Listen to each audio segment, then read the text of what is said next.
கர்த்தாவே என்னோடு பேசும் என்ற உணர்வோடு நாம் எல்லாம் தேவாதி தேவனை நாம் நோக்கி பார்ப்போம்.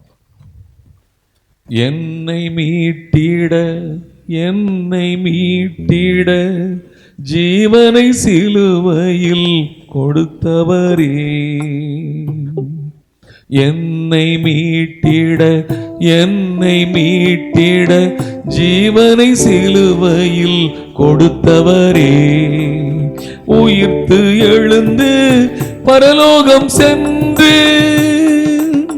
உயிர்த்து எழுந்து பரலோகம் சென்று, இயேசுவே அதிசயமானவரே, எங்கள் ஆலோசனை கர்த்தரே, வல்லமையுள்ள தேவனே, எங்கள் நித்திய பீதா, சமாதான பிரபு நீர்தானே, இயேசுவே நீர்தானே. ஸ்தோத்திரிக்கிறோம் ஐயா, நன்றியோடு நாங்கள் துதிக்கிறோம். கர்த்தாவே, இந்த வேளையில் ஒன்று எங்களோடு பேசும். நாங்கள் கேட்கிறவர்களாக மாத்திரமல்ல, அதை கை கொண்டு வாழ எங்கள் ஒவ்வொருவரும் கிருபை தருவீராக. இயேசு கிறிஸ்துவின் அற்புத நாமத்தில் ஜெபிக்கிறோம் ஜீவனுள்ள நல்ல பிதாவே, ஆமென். ஹல்லேலூயா. வாசிப்போம். அப்போஸ்தலனாகிய பவுல் எழுதின நிருபம், தெசலோனிக்கேயருக்கு எழுதின நிருபம் 5ஆம் அதிகாரம் 16வது வசனத்தை வாசிப்போம். முதல் நிருபம். எப்பொழுதும் சந்தோஷமாய் இருங்கள், எப்பொழுதும் சந்தோஷமாய் இருங்கள் என்று அப்போஸ்தலன் எழுதுகிறார். ரிஜாய்ஸ் எவர் மோர். தேவனுடைய பிள்ளைகள் எப்பொழுதும் கர்த்தருக்குள்ள நம்ம எப்படி இருக்கணுமா? சந்தோஷமாக இருக்க வேண்டும். நாம் அப்படி இருக்கிறோமா? நம்முடைய வாழ்க்கையில் பலவிதமான சூழ்நிலைகளை கடந்து போகிறோம். அந்தந்த சூழ்நிலைக்கு ஏற்றாற் போல நம்முடைய மைண்ட் என்ன செய்யுது? சேஞ்ச் ஆகுது. கவலைப்பட்டுக்கிட்டு இருக்கிறோம், சோர்ந்து விடுகிறோம். ஆனால் வேதம் சொல்லுகிறது, எப்பொழுது நீங்கள் என்ன செய்யுங்க? சந்தோஷமாக இருங்கள். அப்போஸ்தலனாகிய பவுல் பிலிப்பியர்கள் நிருபம் 4ஆம் அதிகாரம் 4வது வசனத்தில் கர்த்தருக்குள் எப்பொழுதும் சந்தோஷமாக இருங்கள் என்று எழுதுகிறார். ஹல்லேலூயா. கர்த்தருக்குள் எப்பொழுதும் சந்தோஷமாக இருங்கள், சந்தோஷமாக இருங்கள் என்று மறுபடியும் சொல்லுகிறேன். ஹல்லேலூயா. அந்த சந்தோஷம் நம்முடைய வாழ்க்கையில் எப்பொழுதும் இருக்கிறதா? தேவனுடைய பிள்ளைகளுடைய வாழ்க்கையில் இந்த சந்தோஷத்தை நாம் பெற்றுக்கொள்ள வேண்டும். நெகேமியாவின் புஸ்தகம் 8ஆம் அதிகாரம் 10வது வசனத்தினுடைய கடைசி வரிகளில் அங்கே சொல்லப்பட்டிருக்கிற வார்த்தை, கர்த்தருக்குள் மகிழ்ச்சியாக இருப்பதே உங்களுடைய பலன் என்றார்.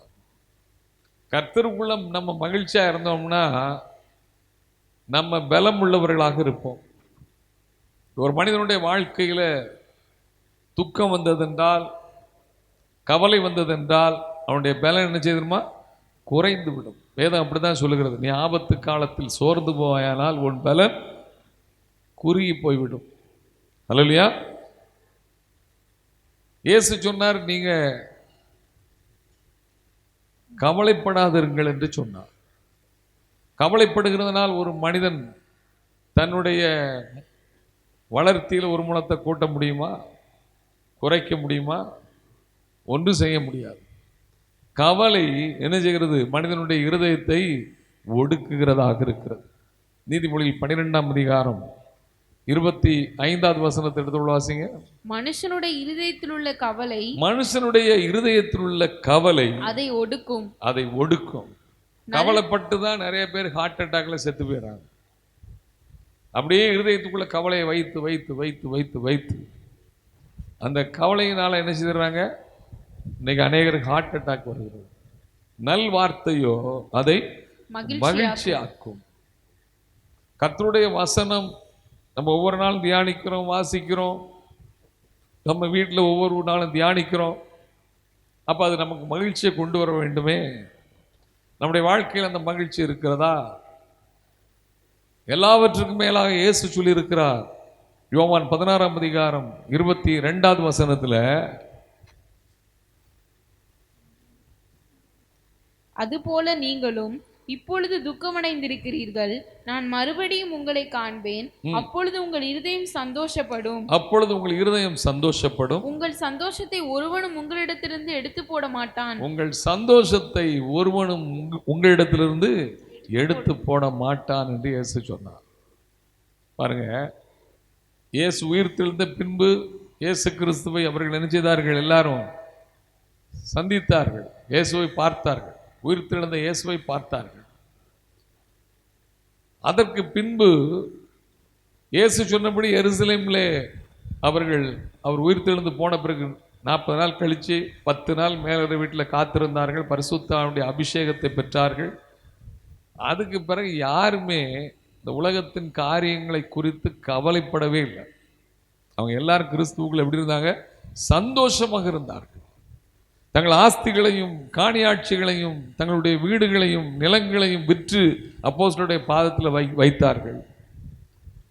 எருசலேமில் மிகுந்த உபத்திரம் வந்த பொழுது, சிதறடிக்கப்பட்ட சூழ்நிலையிலும் அவர்கள் கவலைப்பட்டு கொண்டு தெரியவில்லை, சுவிசேஷத்தை அறிவிக்கிறதில் ஜாக்கிரதை உள்ளவர்களாக இருந்தார்கள். ஹல்லேலூயா. மரணமே நேரிடுகிறதாக இருந்தாலும் இரத்த சாட்சியை மரிப்பதற்கு ஆயத்தம் உள்ளவர்களாய், சுவிசேஷத்திற்காக கிறிஸ்துவனுடைய சாட்சியாக நிலை பெற்றவர்களாக இருந்தார்கள். யாரும் ஒருத்தரும் கவலைப்பட்டுக்கிட்டே இருக்கல, ஐயோ நமக்கு இப்படி ஆயிட்ட அப்படி ஆயிட்ட அப்படி ஆயிட்டு. ஆனால் ரட்சிக்கப்பட்ட தேவனுடைய பிள்ளைகள் நம்முடைய வாழ்க்கையில் நாம் கவலைப்படக்கூடாது என்று, அதனால தான் கர்த்தர் சொல்றாரு, உங்கள் சந்தோஷத்தை ஒருவனும் உங்களிடத்திலிருந்து என்ன செய்ய மாட்டான்? எடுத்து போட மாட்டான். அப்போஸ்தலர் எழுதுகிறார், எப்பொழுது நீங்கள் என்ன செய்யுங்க? சந்தோஷமாக இருங்கள். ஹல்லேலூயா. வாழ்க்கையில் எந்த சூழ்நிலையிலும் தேவனுடைய பிள்ளைகள் விரக்தி அடையக்கூடாது, கவலைப்பட்டு கொண்டிருக்கக்கூடாது. எல்லாவற்றையும் விசுவாசத்தினாலே நாம் ஜெயிக்கக்கூடியவர்களாக இருக்க வேண்டும். உங்கள் விசுவாசம்தான் உலகத்தை ஜெயிக்கிற ஜெயம் என்று வேதம் சொல்கிறது. எந்த சூழ்நிலையிலும் நம்ம கவலைகளை மேற்கொண்டு வாழக்கூடியவர்களாக இருக்க வேண்டுமே ஒழிய அந்த கவலைக்குள்ள நாம் மூழ்கி விடக்கூடியவர்களாக இருக்கக்கூடாது. இயேசு சொன்னார், எண்ணத்தை உண்போம், எண்ணத்தை குடிப்போம், எண்ணத்தை உடுப்போம் என்று கவலைப்படாதிருங்கள். நாளைக்காகவும் கவலைப்படாதிருங்கள். அடைக்கலான் குருவிகளை பாருங்கள், அவைகளில் ஒன்றாயிலும் என் பிதாவின் சித்தெல்லாம் கீழே நிச்சய முடியாது, விழ முடியாது. காகங்களை கவனித்து பாருங்கள், அவைகள் விதைக்கிறதும் இல்லை, அறுக்கிறதும் இல்லை, களஞ்சியங்களில் சேர்த்து வைக்கிறதும் இல்லை. அவைகளுக்கும் பரமபிதா என்ன செய்கிறார்? பிழைப்பூட்டுகிறார். அல்லையா? அப்போ ஒரு காகத்தை, அடைக்கலான் குருவிகளை குறித்து கவலைப்படுகிற தேவன் தம்முடைய சொந்த பிள்ளைகளை குறித்து அவர் அக்கறை உள்ளவராக இருப்பாரா, இருக்க மாட்டாரா? அதுதான் நம்முடைய விசுவாசம். அல்லையா? நம்ம அவருடைய பிள்ளை என்ற நிச்சயம் மாத்திரம் நமக்கு இருக்கணும். தேவனுடைய பிள்ளைகள் எந்த சூழ்நிலையிலும் நம்ம கவலைப்படக்கூடாது. கவலை எப்போ வருகிறது? பிரச்சனை எப்போ வருது? Idle mind is the workshop of சாத்தான். எப்போ நம்ம இருதயம் வெறுமையாக்கப்பட்டதாக சிந்தித்து கொண்டே பலவிதமான காரியங்களுக்கு நம்ம இடம் கொடுக்கிறோமோ, அப்பொழுது சாத்தானுடைய ஒர்க் ஷாப்பாக நம்ம இருதயம் மாற்றப்பட்டு விடும். சாத்தானுடைய ஆளுகை வந்துடும். அதனால எபேசியர் 4ஆம் அதிகாரம் 27வது வசனத்தில் அப்போஸ்தலர் எழுதுகிறார், பிசாசுக்கு இடம் கொடாதிருங்கள். பிசாசானவனுடைய காரியமே தேவ உறவை உடைக்கிறது தான் அவனுடைய வேலை. பிசாசனுடைய காரியம் கவலையை கொண்டு வருகிறது, சோர்வுகளை கொண்டு வருகிறது அவனுடைய காரியமாக இருக்கிறது. ஆகையினால் பிசாசுடைய தந்திரங்கள் நமக்கு தெரியாதவைகள் அல்லவே என்று அப்போஸ்தலன் சொல்கிறாரே, அந்த தந்திரங்களை அறிந்து தேவனுடைய பிள்ளைகள் கர்த்தருக்குள்ளே எப்பொழுதும் சந்தோஷமாக வாழுகிற வாழ்க்கையில நாம் நிலைத்திருக்க வேண்டும். நமக்கு கர்த்தர் வேத வசனங்களை தந்திருக்கிறார்.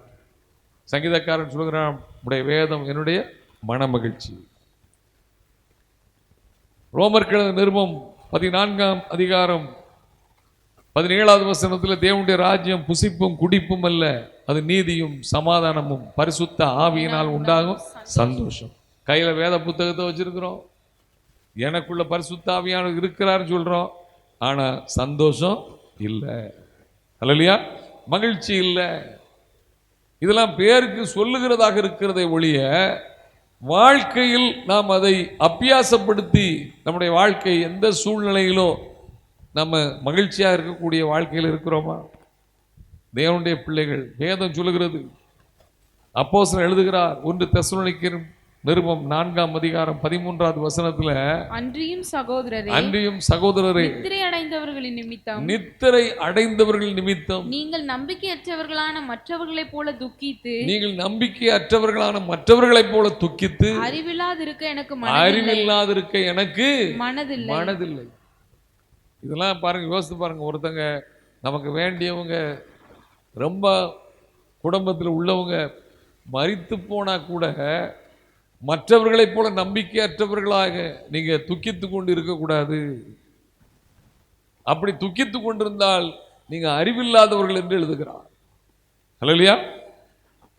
அப்ப எல்லா கவலைகளையும் மேற்கொண்டு ஒரு ஜெயமுள்ள வாழ்க்கை வாழத்தான் கர்த்தர் நம்மை அழைத்திருக்கிறார். இதெல்லாம் உலகத்தில் நடந்துக்கிட்டு தான் இருக்கும்.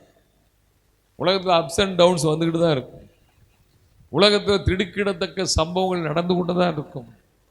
ஆனாலும் தேவனுடைய பிள்ளைகள் கர்த்தருக்குள்ள சந்தோஷமாக வாழக்கூடிய வாழ்க்கைக்குள்ள நம்ம இருக்கணும். அல்லேலூயா. நம்ம எப்பொழுது சந்தோஷமாக இருக்க முடியும்? ஒரு மனிதனுடைய வாழ்க்கையில, தன்னுடைய தனிப்பட்ட வாழ்க்கையில் என்ன இருக்கணும்? சந்தோஷம் இருக்கணும். அல்லேலூயா. எல்லாத்தோட இருக்கும்போது சில பேர் சந்தோஷமா இருப்பாங்க. தனியாக உட்கார்ந்த உடனே என்ன செய்திருவாங்க? கவலைப்பட்டு இருப்பாங்க. அப்படி இருக்கக்கூடாது. தனிப்பட்ட என்னுடைய வாழ்க்கையில் நான் சந்தோஷமா இருக்கணும். என் குடும்பத்துக்குள்ள சந்தோஷமா இருக்கணும். அதே போல என்னுடைய பிரயாசங்கள்ல எனக்கு சந்தோஷம் இருக்கணும். அல்லேலூயா. தாவீது நாபாலுக்கு சொல்லி 10 வாலிபர்களை அனுப்பும்போது, உனக்கு சமாதானம், உன் வீட்டுக்கு சமாதானம், உனக்கு உண்டான யாவற்றிற்கும் சமாதானம் என்று வாழ்த்தினான். 1 சாமுவேல் 25ஆம் அதிகாரம் 6வது வசனத்துல. நம்ம வாழ்க்கையில, தனிப்பட்ட வாழ்க்கையில எனக்கு ஒரு சந்தோஷமான வாழ்க்கை இருக்குது, என் குடும்பத்துக்குள்ள சந்தோஷம் இருக்குது, என்னுடைய பிரயாசங்கள்ல சந்தோஷம் இருக்கிறது. அல்லேலூயா. இந்த சந்தோஷத்தை நாம் எப்படி பெற்றுக்கொள்ள முடியும்? ஏன் பெற்றுக்கொள்ள முடியலை? ஏன் அந்த சந்தோஷம் இல்லை? நம்மளை செக் பண்ணி பார்ப்போம். முதலாவதாக வாசிங்க 1 நாளாகமத்தின் புஸ்தகம் 16ஆம் அதிகாரம் 10வது வசனத்தை எடுத்து வாசிப்போம். அவருடைய பரிசுத்த நாமத்தை குறித்து மேன்மை பாராட்டுங்கள். கர்த்தரை தேடுகிறவர்களின் இருதயம் மகிழ்வதாக. கர்த்தரை தேடுகிறவர்களின் இருதயம் மகிழ்வதாக. தாவீது இதை சொல்லுகிறார்.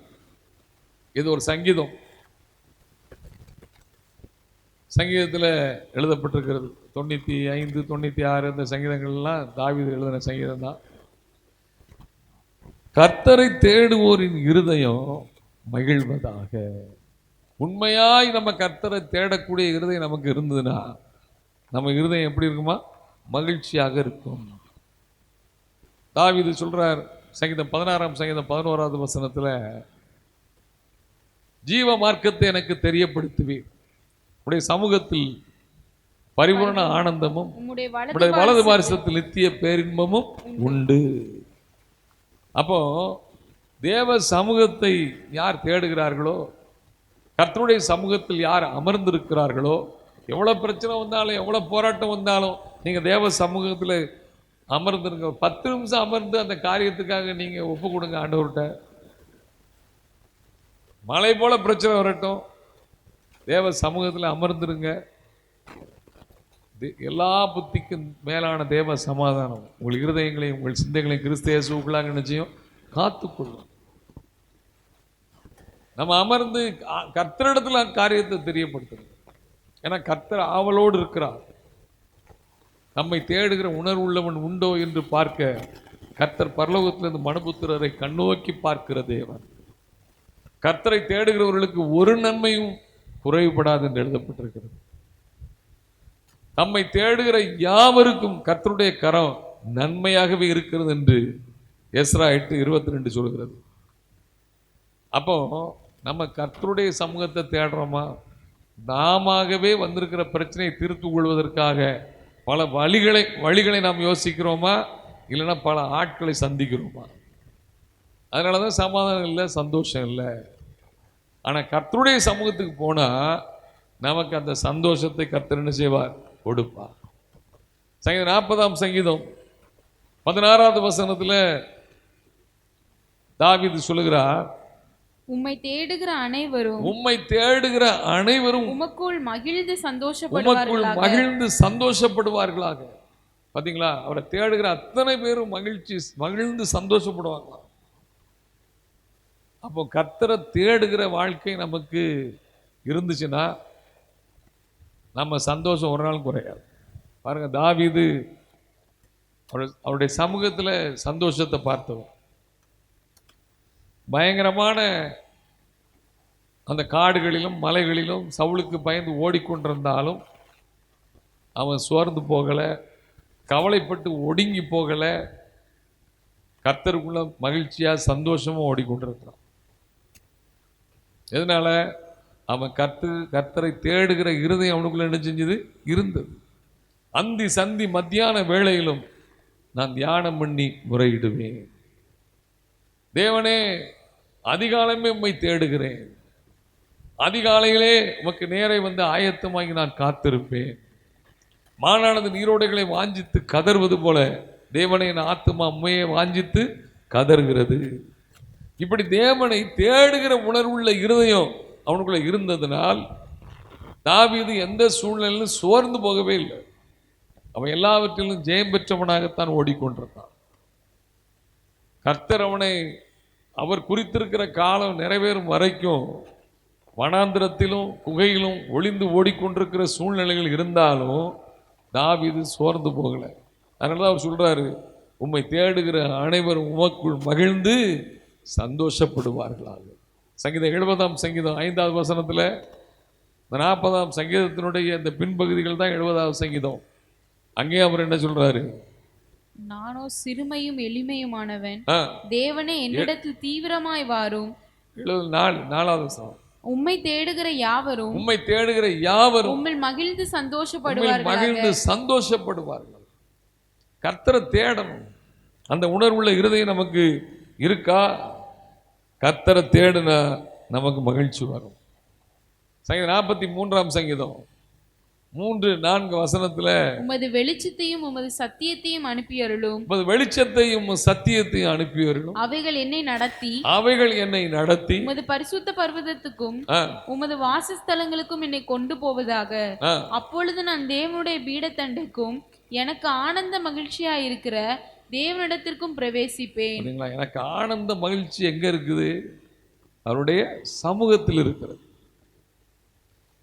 ஏசாயாவின் தீர்க்கதரிசனம் 55ஆம் அதிகாரம் 6வது வசனத்தில் அங்கே தீர்க்கதரிசி சொல்கிறார், கர்த்தரை கண்டடையத்தக்க சமயத்தில் அவரை தேடுங்கள். அவர் சமீபமாய் இருக்கையில் அவரை நோக்கி கூப்பிடுங்க. அவரை தேடுங்க, அவரை கூப்பிடுங்க, உனக்கு சந்தோஷம் வரும். ஆமோஸ் தீர்க்கதரிசன புத்தகம் 5ஆம் அதிகாரம் 4வது வசனத்தில் கர்த்தர் சொல்கிறார், என்னை தேடுங்கள், அப்பொழுதுதான் பிழைப்பீர்கள்.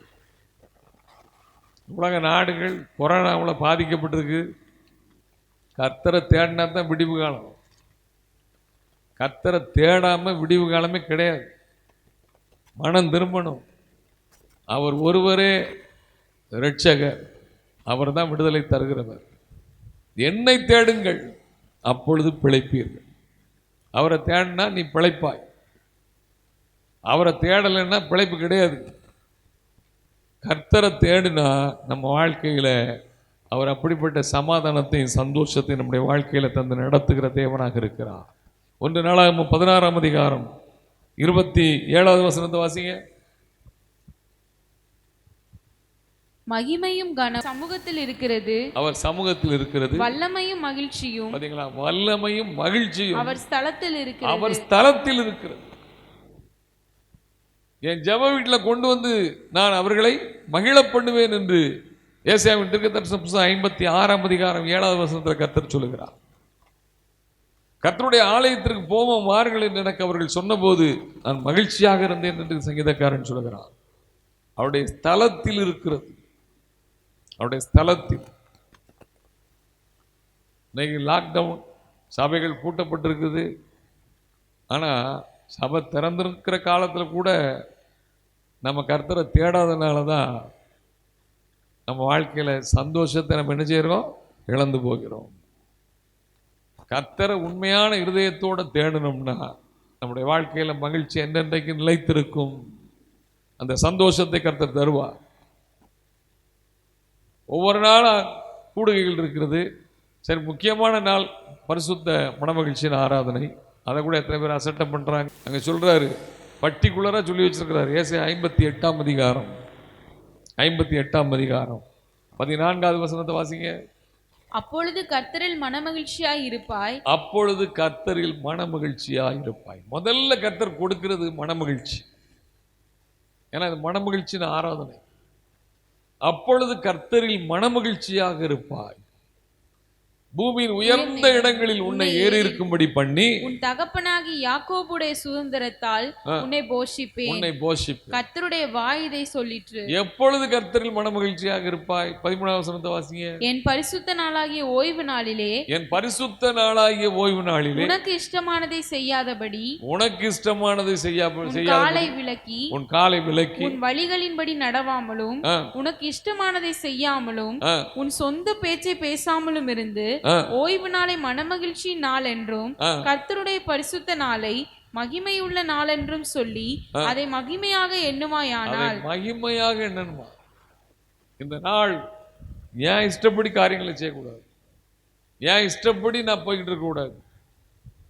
ஏன் இஷ்டப்படி பேசக்கூடாது. இந்த ஓய்வு நாளை இது கர்த்தருடைய மனமகிழ்ச்சியின் நாள். இது கர்த்தருடைய பரிசுத்த நாள். இது கர்த்தருடைய மகிமை நாள் என்று யார் இந்த நாளை பயபக்தியோடு அனுசரிக்கிறார்களோ அவங்க வாழ்க்கையில் சந்தோஷம் ஒரு நாள் என்ன செய்யாது? குறையாது. அல்லேலூயா. சந்தோஷத்தை பெற்றுக்கொள்ள வேண்டும் இல்ல? அவரை தேடுகிறவர்களுக்கு கர்த்தர் மகிழ்ச்சியினாலும் சந்தோஷத்தினாலும் இடைகட்டுகிறவராக இருக்கிறார். அல்லேலூயா. இரண்டாவதாக நீதிமொழிகள் 5ஆம் அதிகாரம் 18வது வசனத்தை எடுத்து வாசி. உன் ஊற்றுக்கண் ஆசீர்வதிக்கப்படுவதாக. வாசிங்க. உன் இளவயதின் மனைவியோட மகிழ்ந்திரு. அல்லேலூயா. இது குடும்பத்துக்குள்ள உள்ள ஆசீர்வாதம். குடும்பத்தில் மகிழ்ச்சி சந்தோஷம் என்ன செய்யணும்? தங்கி இருக்கணும். உன் இளவயதின் மனைவியோடு நீ மகிழ்ந்திரு.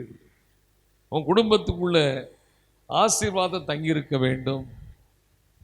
ஒரு குடும்பத்தில் ஒரு வீட்டுக்குள்ளே போனால் என்ன இருக்கணும்? அங்கே சமாதானம் சந்தோஷம் இருக்கணும். வீட்டுக்குள்ளே போனாலே சந்தோஷம் இல்லைன்னா அந்த வீட்டில் சந்தோஷம் இருக்கணும்னா கணவன் மனைவிக்குள்ள ஒழுங்கான உறவு இருக்க வேண்டும். உண்மையான வாழ்க்கை இருக்க வேண்டும். அப்பொழுது அந்த குடும்பத்தில் சந்தோஷம் சமாதானம் தங்கி இருக்கும். நீதிமொழிகள் 12ஆம் அதிகாரம் 4வது வசனத்தை வாசித்தீங்கன்னா, குணசாலியான ஸ்திரீ தன் புருஷனுக்கு கிரீடமாக இருக்கிறாள். லட்சை உண்டு பண்ணுகிறவளோ அவனுக்கு எலும்புருக்கியாக இருக்கிறாள். எலும்புருக்கினா என்னது? டிபி வியாதி. டிபி வியாதிக்கு தான் பேரு எலும்புருக்கி நோய். லட்சை உண்டு பண்ணுகிறவள் என்றால் அவனுக்கு வெட்கத்தை உண்டு பண்ணுகிறவள். எப்படிப்பட்டவளா இருக்கிறாளா? எலும்புருக்கியாக இருக்கிறாள். குணசாலியான ஸ்திரீயா இருக்கணும். குணசாலியான ஸ்திரீயை கண்டுபிடிப்பவன் யார்? அவருடைய விலை முத்துக்களை பார்க்கிலும் விலையேற பெற்றதாக இருக்கிறது. குணசாலியான ஸ்திரீ, ரட்சிக்கப்பட்ட தேவனுடைய ஒவ்வொரு ஸ்திரீகளும் குணசாலிகளாகத்தானே இருக்கணும். வேதம் அப்படித்தானே சொல்லுது. 1 பேதுரு 3ஆம் அதிகாரம் 1 முதல் 4 வசனத்தில் நான் பார்க்கும் பொழுது அங்க ஸ்திரீகளுக்கு உள்ள காரியங்கள் எழுதப்பட்டிருக்கிறது. வாசிங்க. அந்தபடி மனைவிகளே உங்கள் சொந்த புருஷர்களுக்கு கீழ்ப்படிந்திருங்கள்.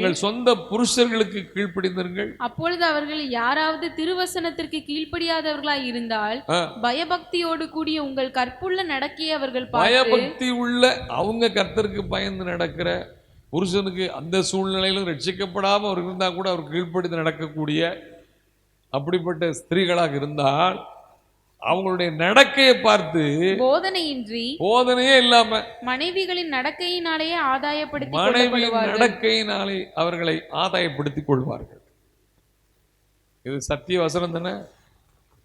இன்னும் எத்தனை பேர் வீட்டில் ரட்சிக்கப்பட்டு சபைக்கு போய் கொண்டிருக்கிற எத்தனையோ பேர் வீட்டில் கணவன் ஏன் ரட்சிக்கப்படவில்லை, ஏன் ரட்சிக்கப்படலை, நிறைய சாக்கு போக்கு சொல்லுவாங்க. ஆனா வேதம் சொல்லுது, இவங்க மனைவிகளின் நடக்கையினாலே அவர்கள் என்ன செய்ய முடியுமா, ஆதாயப்படுத்திக் கொள்ள முடியும். அப்படின்னா தான் அந்த குடும்பத்தில் சந்தோஷம் இருக்கும்.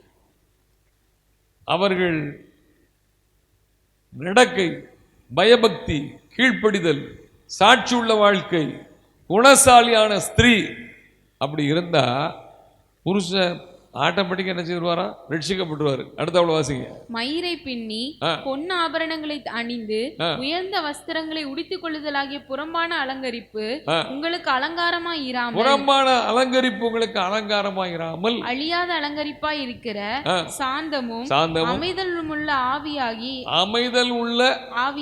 ஆவியாகிய இருதயத்தில் மறைந்திருக்கிற குணமே உங்களுக்கு அலங்காரமாய் இருக்க கடவுள். அதுதான் உங்களுக்கு அலங்காரம். அதுவே தேவனுடைய பார்வையில் விலையேற பெற்றது. அதுதான் தேவனுடைய பார்வையில் விலையேற பெற்றதாக இருக்கிறது. இப்படிப்பட்ட குணங்கள் அமைஞ்சா அந்த குடும்பத்தில் என்ன இருக்கும், சந்தோஷம் இருக்கும், சமாதானம் இருக்கும். நீதிமொழிகளின் புஸ்தகம் 21ஆம் அதிகாரம் 19வது வசனத்துல நீதிமொழி ஆக்கியோன் எழுதியிருக்கிறாரு. தூற்றி கொண்டு திரிகிற நீதிமொழி 21:19 சண்டைக்காரியும் கோபக்காரியுமான ஸ்திரீயுடன்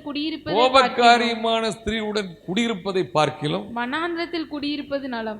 வனாந்திரத்துக்கு போறவர் எப்படி இருப்பாரு, சந்தோஷமா இருப்பாரா? எல்லாத்தையும் வெறுத்துதான் வனாந்திரத்துக்கு போவார். நீதிமொழிகள் 25ஆம் அதிகாரம் 24வது வசனம், சண்டைக்காரியோட ஒரு பெரிய வீட்டில் குடியிருப்பதை பார்க்கிலும் வீட்டின் மேல் ஒரு பெரிய வீடு பங்களா கட்டி வச்சிருக்கு, வீட்டுக்குள்ள ஒரே சண்டை.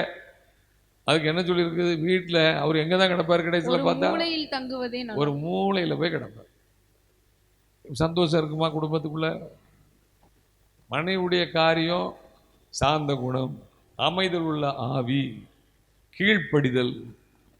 நீங்க உங்க சொந்த புருஷருக்கு எல்லா காரியத்திலும் நீங்கள் கீழ்ப்படிய வேண்டும் என்று எபேசியர்கள் நிறுவம் 5ஆம் அதிகாரத்தில் அப்போஸ்தலர் எழுதுகிறார். எல்லா காரியத்திலும் கீழ்ப்படிய வேண்டும். உங்கள் கற்புள்ள நடக்கை, அமைதல் உள்ள ஆவி, சாந்த குணம், குணசாலியான ஸ்திரீ, இவங்க வீட்டில் சந்தோஷம் தங்கியிருக்கும். இல்லைன்னா கோபக்காரி, சண்டைக்காரி இப்படி இருந்ததுன்னா அவர் மனாந்திரத்துக்கு போக வேண்டிய நிலைமை, இல்லைன்னா ஒரு மூலையில் போய் தங்க வேண்டிய நிலைமை. சரி, புருஷர்கள் எப்படி இருக்கணும்?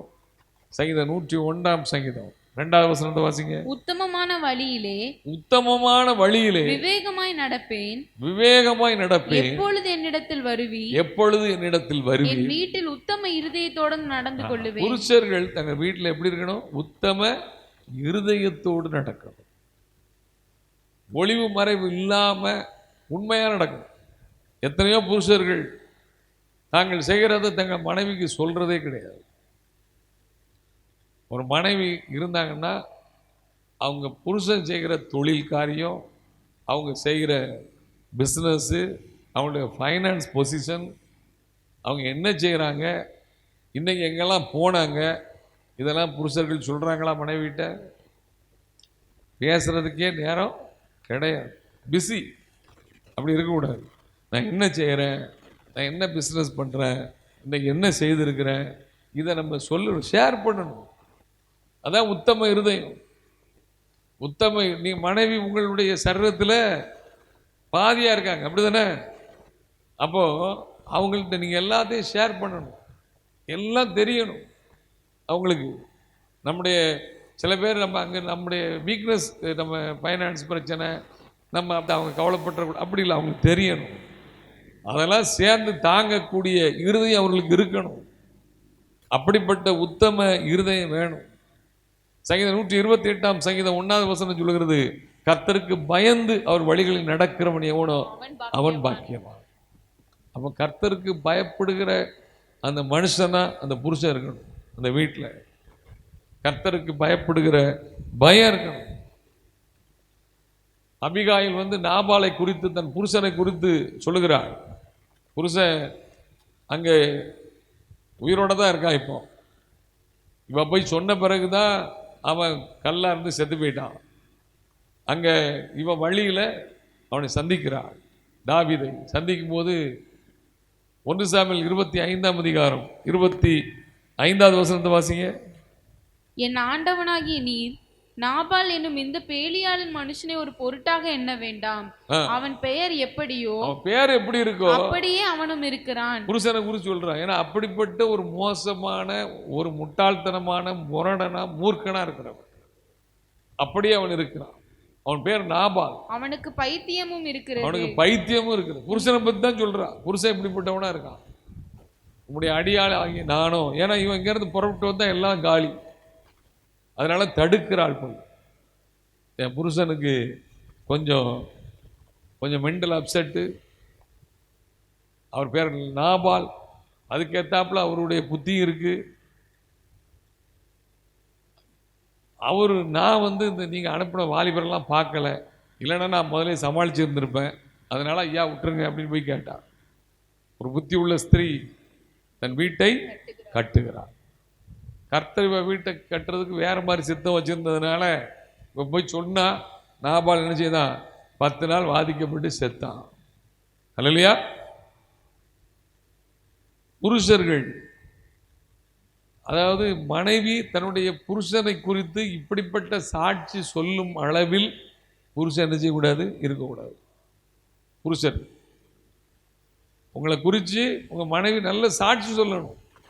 அப்படிப்பட்ட சாட்சி உள்ள வாழ்க்கை இருக்கணும். ஒரு குடும்பத்துக்கு உள்ள மனைவிக்கு மாத்திரம் பொறுப்பு இல்லை, புருஷனுக்கும் பொறுப்பு இருக்கு.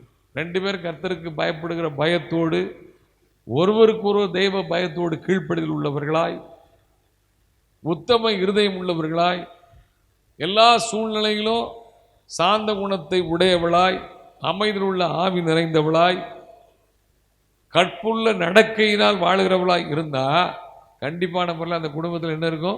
சந்தோஷம் இருக்கும். அல்லையா? உன் இள வயதின் மனைவியோடு நீ மகிழ்ந்துரு.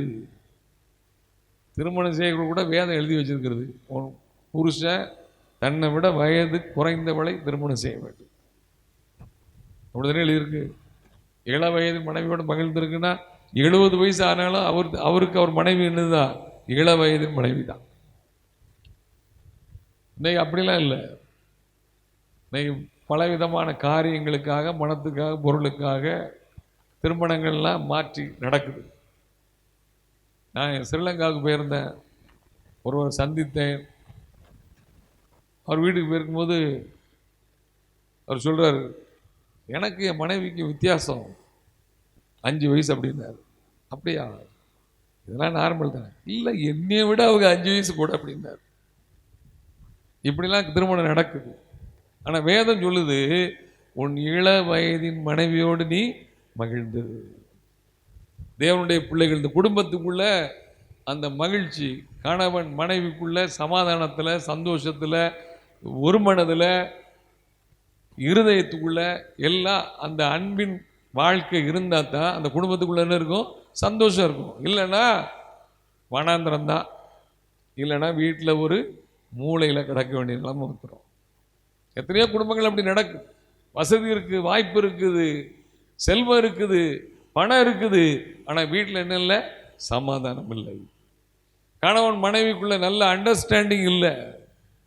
கணவன் மனைவிக்குள்ள நல்ல அண்டர்ஸ்டாண்டிங் இல்லாதனால அவங்க பிள்ளைகளும் கர்த்தருக்குள்ள ஒழுங்கா வளராது. 3வது, பிள்ளைகள் நல்லா இருந்தால் தான் குடும்பத்துக்குள்ள என்ன இருக்கும்? சந்தோஷம் இருக்கும். அதனால தான் வேதம் சொல்லுகிறது, ஏசாயா 54ஆம் அதிகாரம் 13வது வசனத்தில், உன் பிள்ளைகள் எல்லாரும் கர்த்தரால் போதிக்கப்பட்டிருப்பார்கள், உன் பிள்ளைகளுடைய சமாதானம் பெரிதாக இருக்கும். கர்த்தரா டைரக்டா போதிப்பாரு பிள்ளைகளுக்கு. யார் போதிக்கணும்? தாய் தகப்பன் போதிக்கணும். ஒரு தீமோத்தேயுவுக்கு அவனுடைய தாய் சிறு வயதிலேயே வேத எழுத்துக்களை கற்றுக் கொடுத்தார். சிறு வயதிலே விசுவாசத்திலே வளர்த்தாள். நம்ம வீட்டில் பிள்ளைகள் அப்படி வளர்க்கப்படும். அவங்க சிறு வயதில் விசுவாசத்துக்குள்ள வளர்க்கப்பட வேண்டும், வேத வசனங்களினால் வளர்க்கப்பட வேண்டும். பிள்ளைகள் கர்த்தருக்கு பயப்படுகிற பயத்தோடு வளர்க்கப்பட வேண்டும். பிள்ளைகள் கடந்த வாரத்தில் நம்ம பார்த்தோம், பிள்ளைகளை அடக்காமற் போனது நிமித்தம் ஏலினுடைய ஊழியமே ஸ்டாப். சாபம். கர்த்தர் அந்த குடும்பத்தை என்ன செய்தாரு? சபித்து விட்டார். பிள்ளைகளை நீ அடக்காம போயிட்ட, என்னை விட உன் பிள்ளைகளை நீ மதிக்கிற. நம்ம வேதத்தில் பார்க்கிறோம், இஸ்ரவேல் ஜனங்கள் கானானுக்கு நடந்து போகும்போது கூட ஒரு சம்பவம். ஒருத்தவங்க வந்து சொல்றாங்க, தாய் தகப்பனும், எங்க பையன் எங்க மகன் எங்களுக்கு அடங்கவே மாட்டேங்கான். வந்து சொன்னாங்க மோசே. கடைசியில் என்ன செஞ்சாங்க? அவனை கல்லெறிந்து கொன்றார்கள். என் பிள்ளை எங்களுக்கு என்ன செய்ய மாட்டேங்க, அடங்க மாட்டேங்க. அப்படி அடங்காத பிள்ளை கிடையாது, அடக்கி வளர்க்கணும். பிள்ளைகள் கர்த்தருக்குள்ள பயப்படுகிற பயத்தில் வளரணும். ஹல்லேலூயா. லூக்கா எழுதின சுவிசேஷம் 1ஆம் அதிகாரம் 14வது வசனத்திற்கு வாசிங்க. உனக்கு சந்தோஷமும் மகிழ்ச்சியும் உண்டாகும். உனக்கு சந்தோஷமும் மகிழ்ச்சியும் உண்டாகும். அவன் பிறப்பின் நிமித்தம் அநேகர் சந்தோஷப்படுவார். நம்ம வீட்டில் குழந்தை பிறக்கிற அன்னைக்கு சந்தோஷம், அப்படித்தானே? ஒரு குழந்தை பிறந்தா ரொம்ப சந்தோஷம். அதுக்கு பிறகு அந்த சந்தோஷம் தொடருதா? எத்தனை பேர் எதுக்கு தான் பெத்தேனோ தெரியலையே அப்படின்னு எத்தனையோ குடும்பம் இருக்கு. அப்படி கிடையாது. அல்லையா? அந்த பிறப்பின் நிமித்தம் என்ன இருக்கணும்? சந்தோஷம். யோவான் ஸ்நானகனை குறித்து தூதன் சொல்லுகிறார், அநேகர் சந்தோஷப்படுவார்கள். அநேகர் பாவத்திலிருந்து விடுதலை பெற்று, பாவம் ஒரு மனுஷன்ல இருந்து போயிட்டாலே சந்தோஷம். அல்லையா? அன்றைக்கு ஆயக்காரர்கள் பாவிகளும் வந்து யோவான் ஸ்நானகன் இடத்துல பாவம் மன்னிப்பு பெற்று ஞானஸ்நானம் பெற்று சென்றார்கள். அல்லையா?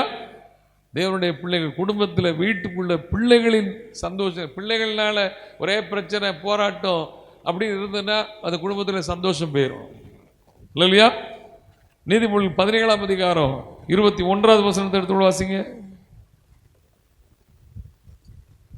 மூட புத்திரனை பெறுகிறவன் தனக்கு சஞ்சலம் உண்டாக அவனை பெறுகிறான். மூட புத்திரனை பெறுகிறவன் தனக்கு சஞ்சலம் உண்டாக அவனை பெறுகிறான். மதியீனனுடைய தகப்பனுக்கு மகிழ்ச்சி இல்லை. மதியீனனுடைய தகப்பனுக்கு மகிழ்ச்சியே இல்லை என்று வேதம் சொல்லுது. அவன் பிள்ளைகள்லாம் கர்த்தருக்குள்ள வளரணும், கர்த்தருடைய ஞானத்தை பெற்றவர்களா வளரணும். அதுக்கு என்ன செய்யணும்? நீதிமொழி 1:7வது வசனம் சொல்கிறது, கர்த்தருக்கு பயப்படுதலே ஞானத்தின் ஆரம்பம். கர்த்தருக்கு பயப்படுகிற பயத்தோடு எந்த பிள்ளைகள் வளர்கிறதோ அந்த பிள்ளைகளுக்கு கர்த்தர் நிச்சயமான ஞானத்தை என்ன செய்வார்? கொடுப்பார். கர்த்தரை அறிகிற அறிவிலே வளரணும். அல்லையா? கர்த்தரை அறிகிற அறிவிலே வளரணும். அந்த பிள்ளைகள் கர்த்தருக்குள்ள வளர்ந்து, அவங்க வளர்ந்து வளர வளர, அவங்க கர்த்தருக்கு பயப்படுகிறது வளர வளர, அதை பார்க்க குடும்பத்தில் தகப்பன் தாய்க்கு இருக்கும் சந்தோஷம் இருக்கும். மற்றவர்கள் இந்த பையனை குறித்து சாட்சி கொடுப்பார்கள், இந்த பிள்ளையை குறித்து சாட்சி கொடுப்பார்கள். தேவனுடைய பிள்ளைகள், நம்ம குடும்பம் கர்த்தரால் கட்டப்பட வேண்டும், அப்போதான் சந்தோஷம். புத்தி உள்ள ஸ்திரீ தன் வீட்டை கட்டுகிறார், புத்தி உள்ள புருஷன் தன் வீட்டை கட்டுகிறார், கர்த்தர் வீட்டை கட்டுகிறார். இல்லையா? அப்போ அந்த குடும்பத்தில் எல்லா சூழ்நிலையிலும் சந்தோஷம். சூழ்நிலைகள் மாறலாம், பிரச்சனை வரலாம், சில காரியங்களை செய்வதற்கு கஷ்டப்படலாம். ஆனாலும் கர்த்தர் கொடுத்த சந்தோஷம் ஒரு நாள் நம்ம விட்டு என்ன செய்யாது? போகாது. அவர் எப்படியாவது வாசல்களை நமக்கு திறப்பார். நாம் வேண்டுவதற்கும் நினைப்பதற்கும் மிகவும் அதிகமாக கிரியை செய்கிற வல்லமை உள்ள தேவன் நம்முடைய வாழ்க்கையில் அவர் செய்து நம்ம சந்தோஷத்தை ஒரு நாள் இழக்காதபடி பார்த்து கொள்வார். ஏன்னா அவர் தானே சொல்லியிருக்கிறாரு, நீ நாளைய குறித்து கவலைப்படாத, நாளை வந்து தன்னுடையதுக்காக கவலைப்படுவான். இந்த மனுஷன் ஜெபிக்கிற மனுஷனா இருக்கான், கர்த்தருக்கு பயப்படுற மனுஷனா இருக்கான், நாளைக்கு இவனுக்கு உள்ள தேவையை நம்ம செய்ய வேண்டியது இருக்குன்னு நாளை தான் கவலைப்படும். நம்ம கவலைப்பட வேண்டியது அவசியம் இல்லை. நமக்கு எங்க இருந்தாலும் கர்த்தர் அங்க சொல்றாருல, உன் ஊற்றுக்கண் ஆசீர்வதிக்கப்படுவதாக. நம்முடைய குடும்பத்தை ஆசீர்வதிக்கிறவர், கற்பத்தின் கனி ஆசீர்வதிக்கிறவர், நம்முடைய பிள்ளைகளை ஆசீர்வதிக்கிறவர், சந்ததி ஆசீர்வதிக்கிறவர், குடும்பத்துக்குள்ள சமாதான சந்தோஷத்தினால் நிரப்பி நடத்துகிற தேவனாக இருக்கிறார். இல்லையா? எத்தனையோ பிள்ளைகளுடைய சாட்சிகள் நம்ம பார்க்கிறோம். அவங்க கர்த்தருக்கு பயந்து கர்த்தருக்குள்ள வாழுகிற வாழ்க்கையில் ஒப்பு கொடுத்து வாழுகிற பிள்ளைகளுடைய வாழ்க்கையை கர்த்தர் ஆசீர்வதித்து உயர்த்தி அந்த பிள்ளைகள் மூலம் குடும்பங்கள் ஆசீர்வதிக்கப்படுது. அல்லையா? அப்படிப்பட்ட ஆசீர்வாதத்தை கர்த்தர் வைத்திருக்கிறார். அதுக்கு பிள்ளைகள் சரியா இருக்கணும், புருஷன் சரியா இருக்கணும், மனைவி சரியா இருக்கணும். அப்படி இருந்தால் அந்த குடும்பத்தில் ஒரு நாள் சந்தோஷம் போகாது. அந்த சந்தோஷத்துக்குள்ள அந்த குடும்பம் தங்கி இருக்கும். அல்லையா? மூன்றாவது, ரோமர்கள் எழுதின நிருபம் 15ஆம் அதிகாரம் 13வது வசனத்தை கடைசியாக வாசிங்க. பரிசுத்த ஆவியின் பலத்தினாலே உங்களுக்கு நம்பிக்கை பெருகும்படிக்கு நம்பிக்கையின் தேவன் விசுவாசத்தினால் உண்டாகும் எல்லாவித சந்தோஷத்தினாலும் சமாதானத்தினாலும் உங்களை நிரப்புவாராக. அல்லேலூயா. நமக்கு எப்படிப்பட்ட சந்தோஷம் வச்சிருக்கிறாரா? விசுவாசத்தினால் உண்டாகும் எல்லாவித சந்தோஷத்தினாலும் சமாதானத்தினாலும் நம்மை நிரப்புவாராக. அல்லேலூயா. விசுவாசத்தின் மூலமாக சந்தோஷம். பரிசுத்த ஆவியின் பலத்தினாலே உங்களுக்கு நம்பிக்கை பெருகும்படிக்கு நம்பிக்கையின் தேவன் விசுவாசத்தினால் உண்டாகும் எல்லாவித சந்தோஷத்தினாலும் சமாதானத்தினாலும் நிரப்புவார். நம்ம கர்த்தர் மேல் விசுவாசம் இருக்கு, கர்த்தரையே நம்பி இருக்கிறோம். வேதம் சொல்றது கர்த்தரை நம்புகிறவன செழிப்பான், கர்த்தரை நம்புகிறவன உயர்ந்த அடைக்கலத்தில் வைக்கப்படுவான். அப்போ சந்தோஷம் இருக்குமா இருக்காதா? முழு விசுவாசம் நம்ம கர்த்தர் மேல வைக்கணும், அதான் முக்கியம். அறகுறையா இல்லை, முழு விசுவாசமும் கர்த்தர் மேல் வைக்கிறவர்களாக நாம் இருக்க வேண்டும். முழு நம்பிக்கையும் ஜீவனுள்ள தேவனாகிய இயேசு கிறிஸ்துவின் மேல் வைக்கணும். அப்போதான் அந்த சந்தோஷம் இருக்கும். ஆபகுக் தீர்க்கதரிசி சொல்கிறார், 3ஆம் அதிகாரம் 17-18 வசனத்தில் சொல்றாரு, அத்திமரம் துளிர் விடாமல் போனாலும், வாசிங்க, திராட்சை செடி பலன் உண்டாகாமற் போனாலும், ஒலிவ மரத்தின் பலன் அற்று போனாலும், வயல்கள் தானியத்தை விளைவியாமற் போனாலும், கிடையில் ஆட்டு மந்தைகள் முதலற்று போனாலும், தொழுவத்தில் மாடுகளே இல்லாமல் போனாலும். இதுதான் அவங்களுக்கு அந்த காலத்தில் இருந்த ஆசீர்வாதம். அப்போ ஃபேக்டரி கிடையாது, அது கிடையாது, இது கிடையாது. எல்லாமே அவங்க உழைத்து சம்பாதிக்கிற காரியங்கள். இதெல்லாம் இல்லாமல் போனாலும் 19ஆம் வசனத்துல என்ன சொல்றாரு? ஆண்டவராகிய கர்த்தர் என் பலன், அவர் என் கால்களை மான் கால்களை போலாக்கி உயரமான அதுக்கு முன்னால ஒரு வசனம் இருக்குல்ல, நான் கர்த்தருக்குள் மகிழ்ச்சியாக இருப்பேன், கர்த்தருக்குள்ள மகிழ்ச்சியாக இருப்பேன், என் இரட்சிப்பின் தேவனுக்குள் களி கூறுவேன். இரட்சிப்பின் தேவனுக்குள்ள களி கூறுவேன். நமக்கு இதெல்லாம் இல்லாமல் போனாலே நம்ம அவுட்டு, கவலை தன்னாலே சூழ்ந்துடும். அப்படிதானே? அத்திமரம் துளிர் விடாமல் போனால், திராட்சை செடி பலன் உண்டாகாமற் போனால், ஒலிவ மரம் பலன் அற்று போனால், வயலில் தானியம் இல்லாமல் போனால், கிடையில் ஆட்டு மந்தைகள் முதலற்று போனால், இதெல்லாம் இல்லாமல் இருந்தால் ஆட்டோமேட்டிக்காக கவலை சோர்வு எல்லாம் போச்ச அப்படின்னு நம்ம என்ன செய்திருவோம், இருந்துருவோம். யோபு என்ன சொன்னார்? கர்த்தர் கொடுத்தார், கர்த்தர் எடுத்தார், கர்த்தருடைய நாமத்திற்கு ஸ்தோத்திரம் அப்படி சொன்னார். நமக்கு ஏற்கனவே வந்துகிட்டு இருக்கிறதுல குறைஞ்சாலே கவலைப்படுறோம். அப்படிதானே? இல்லாமல் போனால் அப்போ நிலைமை என்ன ஆகும்? எனக்கு வர வேண்டியது வந்துகிட்டு இருக்கிறதுல எனக்கு கொஞ்சம் குறைந்தாலே நான் என்ன செய்கிறேன்? கவலைப்படுகிறேன். போன வருஷம் இவ்வளோ இப்படி இருந்தது, இந்த வருஷம் எப்படி ஆயிட்ட, அப்படி கவலைப்படுறோம். ஒன்றுமே இல்லைன்னா நிலைமை என்ன? ரொம்ப ரொம்ப கவலை. அப்படிதானே? அதே ரொம்ப ரொம்ப துக்கம், அதே யோசனை. ஏன்னா எனக்கு நிறைய கமிட்மெண்ட் இருக்குது. ஆனால் தீர்க்கதரிசி சொல்றாரு, நான் கர்த்தருக்குள்ள எப்படி இருப்பேன்? மகிழ்ச்சியாக இருப்பேன், என் தேவனுக்குள் நான் களி கூறுவேன் என்று சொல்லுகிறார். ஹல்லேலூயா. நமக்கு விசுவாசம் இருக்கணும். விசுவாசத்தினால்தான் நீதிமான் பிழைப்பான். இதெல்லாம் போனாலும் எனக்கு அவர் சேர்த்து தர வல்லவராக இருக்கிறான்னு ஏன் விசுவாசிக்க மாட்டேங்கும்? நம்மளா கற்பனை பண்றது. இதெல்லாம் நடக்கலைன்னா அடுத்த இப்படி ஆயிரும், அப்படி ஆயிரும், இதுக்கு பெரிய பிரச்சனை வந்துடும் அப்படி நம்மளே நினைக்கிறது. ஆனால் கர்த்தர் உன்னை குறித்து வச்சிருக்கிற திட்டத்தை நீ அறியாமலே இருக்க. அதனால தான் யோபு சொல்லுகிறார், அவர் என குறித்திருக்கிறதை நிறைவேற்றுவார், இப்படிப்பட்டவர்கள் இன்னும் அநேகம் அவரிடத்தில் உண்டு. எனக்கு என்ன கர்த்தர் செய்ய வேண்டும் என்று குறித்திருக்கிறாரோ அதுதான் என் வாழ்க்கையில் இப்பவும் நடக்கு, இனிமேலும் நடக்கும், எப்பவும் அதான் நடக்கும் போது. நம்ம திட்டம் இல்லை, நம்முடைய யோசனை இல்லை, கர்த்தருடைய திட்டம் மாத்திரம் தான் நடக்கும். அல்லையா? நம்ம 10 வருஷம் 20 வருஷத்துக்கு முன்னால் யோசித்து பாருங்க, இன்னைக்கு இருக்கிற நிலைமையை நான் 20 வருஷத்துக்கு முன்னால் நான் இப்படி இருப்பேன், நான் சிந்தித்து யோசித்து நான் செய்தேன்னு யாராவது சொல்ல முடியுமா? நான் இப்படி, எனக்கு இப்படி திருமணம் நடக்கும், இப்படிப்பட்ட மனைவி வருவாங்க அப்படின்னு சொல்ல முடியுமா? ஒருத்தருக்கும் தெரியாது. அப்ப பாருங்க, இதெல்லாம் அவருடைய சித்தத்தின்படி நடக்கிறது. அப்போ அவர் மேல முழு விசுவாசத்தை வைங்க. அதனால தான் சொல்றாரு சங்கீதக்காரர், உன் வழியை கர்த்தரிடத்தில் ஒப்புவித்து அவர் மேல் நம்பிக்கையாயிரு, அவர் தான் காரியத்தை வாய்க்க பண்ணுவாரு.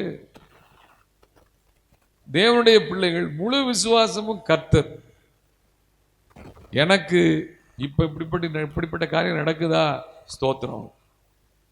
கர்த்தர் என்னை, என் வாழ்க்கையை, என் குடும்பத்தை, என் பிள்ளைகளுடைய வாழ்க்கையை, என் ஊழியத்து காரியம் எல்லாவற்றையும் அவர் சித்தத்தின்படி நேர்த்தியா செய்வார் என்று விசுவாசிக்கணும். அந்த முழு விசுவாசம் இருந்தா கவலை வராது, அந்த கவலை போயிடும். எனக்கு எல்லாம் நன்மைக்கே செய்கிறார். அன்றையனுடைய தீர்மானத்தின்படி அழைக்கப்பட்டவர்களாய் தேவனிடத்தில் அன்பு கூறுகிறவர்களுக்கு சகலமும் நன்மைக்கு எதுவாகத்தான் நடக்குது. கொரோனா வந்தாலும் நன்மை தான் எங்களுக்கு, அல்லையா? எது வந்தாலும் நன்மை தான் எங்களுக்கு, அதை பற்றி கவலை இல்லை. நாங்கள் வருகைக்கு ஆயத்தமாக இருக்கணும், அவ்வளோதான். தேவனுடைய பிள்ளைகள் அந்த நிச்சயத்துக்குள்ளே இருக்கணும், அப்போ கவலைப்பட வேண்டிய அவசியம் இல்லை. நீதிமொழிகள் 10ஆம் அதிகாரம் 28வது வசனம். நீதிமொழி 10ஆம் அதிகாரம் 28வது வசனம். நீதிமான்களின் நம்பிக்கை, நீதிமான்களுடைய நம்பிக்கை மகிழ்ச்சியாகும். மகிழ்ச்சி தான். நீதிமான் கர்த்தருக்குள் மகிழ்ந்து களி கூறுகிறவனாக இருக்கிறான். நீதிமான் கர்த்தருக்குள் மகிழ்ந்து அவரை நம்புவான் என்று சங்கீதம் 64:10 சொல்லுகிறது. அவன் எப்பொழுதும் சந்தோஷமா இருக்கான். அவன் சந்தோஷத்தை ஒருவன் எடுத்து போட முடியாது. இதெல்லாம் அத்திமரம் துளிர் போடாமல் போனாச்சு, இதெல்லாம் இல்லாமல் போனாலும் அவனுக்கு நம்பிக்கை எப்படி இருக்குன்னா, நான் கர்த்தருக்குள்ள மகிழ்ச்சியாக இருப்பேன், என் தேவனுக்குள் களி கூறுவேன். எதனால நம்பிக்கையை சொல்றான்? ஆபகு 3ஆம் அதிகாரம் 19வது வசனத்தில் நமக்கு வாக்கு தத்தம், ஆண்டவராகிய கர்த்தர் என் பலன், அவரின் கால்களை மான் கால்களை போலாக்கி உயரமான ஸ்தலங்களில் என்னை நடக்க பண்ணுவார். பார்த்தீங்களா? இதெல்லாம் போயிட்டு, ஆனால் என்னைய கர்த்தர் எப்படிதான் வைப்பார் சொல்றாரு? உயர்ந்த ஸ்தானத்துல தான் வைப்பார். இதுதான் நம்பிக்கை, இதுதான் விசுவாசம். என் தேவன் இதுவரைக்கும் நடத்தியிருக்கிறவர், இனிமையும் என்னை அவர் தான் நடத்துவார். என் அறிவோ திறமையோ என்னுடைய சாமர்த்தியமோ ஒன்றும் கிடையாது, எல்லாம் கர்த்தருடைய கிருபை. கர்த்தாவே, நீ தந்தவைகள் எல்லாம் உம்மால் உண்டாயின. அல்லேலூயா. அவர் தான் எனக்கு எல்லாம் தந்திருக்கிறாரு. இப்போ இதெல்லாம் இல்லாமல் போனாலும் அவர் தான் எல்லாத்தையும் உருவாக்கி தருவார். அவர் இல்லாதவர்களை இருக்கிறவர்களைப் போல உருவாக்கி தருகிற தேவனாக இருக்கிறார். ஒருத்தர் சொன்னார், சென்னையில் பெரிய பிஸ்னஸ் பண்ணியிருக்கிறாரு, எல்லாம் லாஸ் ஆகிடுச்சு. லாஸ் ஆகி ஒன்றும் இல்லாமல் அவர் வந்திருக்கிறார். கோயம்புத்தூரில் வந்து குடியேறி இருக்கிறாரு. அங்கே அவர் ரட்சிக்கப்பட்டு கர்த்தரை அறிந்து கர்த்தருக்கு பயப்படுகிற பயத்தோடு அவர் தன்னை வாழ ஒப்பு கொடுத்தார். ஒன்று இல்லாத சூழ்நிலையில் அவர் சொன்ன சாட்சி சொல்கிறேன், ஒன்று இல்லாத சூழ்நிலையில் உண்மையாய் கர்த்தருக்கு வாழ்ந்திருக்கிறார். கர்த்தருக்கு கொடுக்க வேண்டிய காரியத்தில் உண்மையாக இருந்திருக்கிறாரு. அதே போல் கர்த்தர் சொன்னபடி தான தர்மங்களையும் எல்லாம் செய்திருக்கிறார். அநேக ஏழை பிள்ளைகளை பராமரிக்கக்கூடிய சூழ்நிலை. அப்பவுமே ஒரு 56-60 மிஷனரிகளை தாங்கக்கூடிய ஒரு மனுஷன், சாதாரணமாக ஒன்றும் இல்லாத அந்த மனுஷனை கர்த்தர் உருவாக்கி ஆசீர்வதித்து உயர்த்திருக்கிறார். சென்ட் பால்ஸ் அப்படிங்கிற ஸ்கூல்ஸ் அங்கே கோயம்புத்தூரில் நடத்துகிறாராம். அப்படி உயர்த்திருக்கிறார். ஒன்றும் இல்லாததுல இருந்து கர்த்தர் எல்லாமே நம்ம உருவாக்கி தர முடியும். கர்த்தர் என் வாழ்க்கையில் எனக்கு என்ன செய்ய நினைச்சிருக்கிறாரோ அதை யாரும் தடை செய்யவே முடியாது. இப்போ உள்ள சூழ்நிலை பார்க்க வேண்டாம், தேவன் மேல் விசுவாசம் வைப்போம். இதை விட பெரிய காரியங்களை நான் காணும்படி கர்த்தர் எனக்கு செய்வார். அல்லேலூயா. அதுதான் நம்முடைய விசுவாசம். இல்லைன்னா அவர் என்னை எப்படி நடத்த வேண்டும் என்று சித்தம் வைத்திருக்கிறாரோ அப்படி நடத்தி என்னை உருவாக்கி என்னை சாட்சியாக நிறுத்துகிற தேவன் தான், என்னை அழிக்கிற தேவன் அல்ல. இல்லையா? இந்த விசுவாசத்துக்குள்ள நம்ம இருந்தோம்னா எல்லா சூழ்நிலையும் கர்த்தர் எனக்கு ஏதோ நன்மை செய்ய போறார். இப்போ இருக்கிற சூழ்நிலை எப்படி இருக்கா, எனக்கு ஒரு பெரிய நன்மையை கர்த்தர் செய்ய போறார். இந்த சந்தோஷத்துக்குள்ள நீதிமான் கர்த்தரை நம்பி களி கூறுகிறவனாக இருக்கிறான். ஹல்லேலூயா. இந்த வாழ்க்கைக்குள்ள ஓடணும். இந்த வாழ்க்கை ஒவ்வொரு தேவனுடைய பிள்ளைகளுக்கும் இந்த விசுவாசத்துக்குள்ள நிலை நிற்கும் பொழுதுதான் எந்த சூழ்நிலை வந்தாலும் இயேசு சொன்னபடி உங்கள் சந்தோஷத்தை ஒருவன் உங்களிடத்திலிருந்து எடுத்து போட மாட்டான். ஏன்னா தேவனுடைய பிள்ளைகள் உலகத்தில் சந்தோஷம் பணத்தினால தான் இருக்குது, ஆஸ்தியில் தான் இருக்குது, செல்வத்தில் தான் இருக்குது அப்படி நினைத்து கொண்டிருக்கிறவர்கள் கவலைப்படுவார்கள். அதுக்கு மேலான சந்தோஷத்தை வைத்திருக்கிறார். அதனால சொல்றாரு, கிறிஸ்து இயேசு பிதாவின் வலது பாரிசத்தில் வீற்றிருக்கிற இடத்தில் உள்ள மேலானவைகளை தேடுங்கள். அவருடைய வேத வசனம் எனக்கு மகிழ்ச்சி, அவருடைய சமூக மகிழ்ச்சி, அவர் எனக்கு தந்திருக்கிற பரிசுத்த ஆவியானுடைய அபிஷேகத்தினால் எனக்கு மகிழ்ச்சி. ஹல்லேலூயா. அவருடைய சபைக்குள்ள ஆலயத்துக்குள்ள போன மகிழ்ச்சி, அவர் ஜெப வீட்டில் கொண்டு வந்து என்னை மகிழ பண்ணுகிற தேவன், இப்படி நிறைய சந்தோஷத்தை வைத்திருக்கிறார். அந்த சந்தோஷத்தை அனுபவிக்கிறவர்கள் இந்த உலக பிரகாரமான நஷ்டங்களை தோல்விகளை பார்த்து சூழ்நிலைகள் மாற்றங்களை பார்த்து கவலைப்படாம இதுவும் நன்மைக்கு தான் வைத்திருக்கிறார், இதை விட பெரிதானவர்களை எனக்கு செய்ய என் தேவன் வல்லவர் என்ற விசுவாசத்தோடு ஓட வேண்டும்.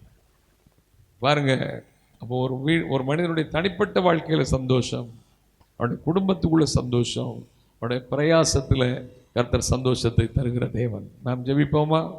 எல்லாம் தேவனை நோக்கி பார்ப்போம். உம்மை ஸ்தோத்தரிக்கிறோம் ஐயா, நன்றியோடு நாங்கள் துதிக்கிறோம். கிருபை நிறைந்தவரே, நாங்கள் ஸ்தோத்தரிக்கிறோம் ஐயா. எப்பொழுதும் சந்தோஷமாக இருங்கள் என்று அப்போஸ்தலன் சொன்ன வார்த்தையின்படி ரட்சிக்கப்பட்ட தேவனுடைய பிள்ளைகளாகிய நாங்கள் எப்பொழுதும் கர்த்தருக்குள் சந்தோஷமாய் வாழக்கூடிய அந்த கிருபையை கர்த்தாவே நீர் எங்களுக்கு தரும்படியாய் உம்முடைய சமூகத்தை நாங்கள் நோக்கி பார்க்கிறோம். உம் சமூகம் ஆனந்தம், உம் பலது பாரிசம் நித்திய பேரின்பம். உம் சமூகம் ஆனந்தம், உம் பலது பாரிசம் நித்திய பேரின்பம். இயேசுவே உம் பாதம் வருகின்றேன். இயேசுவே இயேசுவே உம் பாதம் வருகின்றேன். உம் ஆறுதல் உம் தேறுதல் உம் மகிழ்ச்சியால் என்னை நிரப்பிடுமே. உம் ஆறுதல் உம் தேறுதல் உம் மகிழ்ச்சியால் என்னை நிரப்பிடுமே. உமக்கே ஆராதனை, உமக்கே ஆராதனை, உமக்கே ஆராதனை, உமக்கே ஆராதனை. உம் சமூகம் ஆனந்தம், உம் வலது பாரிசம் நித்திய பேரின்பம். ஸ்தோத்தரிக்கிறோம் ஐயா, உடைய வலது பாரிசத்துல நித்திய பேரின்பம், உடைய சமூகத்தில் பரிபூர்ண ஆனந்தத்தை வைத்திருக்கிறவரே கர்த்தாவே, நீர்களுக்கு தந்திருக்கிறது ரட்சிப்பின் சந்தோஷம் கர்த்தாவே. அதனால தான் நீங்கள் சொன்னீங்க, உங்கள் சந்தோஷத்தை ஒருவனும் உங்களிடத்திலிருந்து எடுத்து போட மாட்டான். நாங்கள் இந்த உலகத்தில் அதை காக்க வேண்டும் இதை காக்க வேண்டும் என்று ஓடுகிறது அல்ல, இந்த ரட்சிப்பை காத்து உடைய வருகைக்கு எப்பொழுதும் ஆயத்தமுள்ள வாழ்க்கையில் கர்த்தருக்குள் சந்தோஷமாய் வாழ கர்த்தா, எங்கள் தனிப்பட்ட வாழ்க்கையில், எங்கள் குடும்பத்தின் வாழ்க்கையில், எங்கள் பிள்ளைகளுடைய வாழ்க்கையில், எங்களுடைய பிரயாசங்களில், எங்கள் ஊழியங்கள் எல்லாவற்றிலும் நாங்கள் கர்த்தருக்குள்ள சந்தோஷமாய் ஓட கர்த்தா, எங்கள் நிமித்தம் அநேகர் சந்தோஷப்பட கர்த்தாவே நீ கிருபை செய்வதற்காக ஸ்தோத்திரம். ஒவ்வொரு பிள்ளைகளையும் ஆசீர்வதிங்க. துதி கனம் மகிமையெல்லாம் உமக்கே செலுத்துகிறோம். மீட்பர் ரட்சகருமான இயேசு கிறிஸ்துவின் உன்னத நாமத்தில் ஜெபிக்கிறோம் ஜீவனுள்ள நல்ல பிதாவே, ஆமென். நம்முடைய கர்த்தராகிய இயேசு கிறிஸ்துவினுடைய கிருபையும் பிதாவாகிய தேவனுடைய அன்பும் பரிசுத்த ஆவியானுடைய அன்யோன்ய ஐக்கியம் சந்தோஷமும் சமாதானமும் நம்ம அனைவரோடும் பரிசுத்தவான்கள் யாவரோடும் அவர் வரும் வரையில் இருப்பதாக. ஆமென். ஆத்துமாவே கர்த்தரை ஸ்தோத்திரி, என் முழு உளமையுடைய பரிசுத்த நாமத்தை ஸ்தோத்திரி. ஆத்துமாவே கர்த்தரை ஸ்தோத்திரி, கர்த்தர் செய்த சகல பாரங்களை மறவாதே. ஆமென்.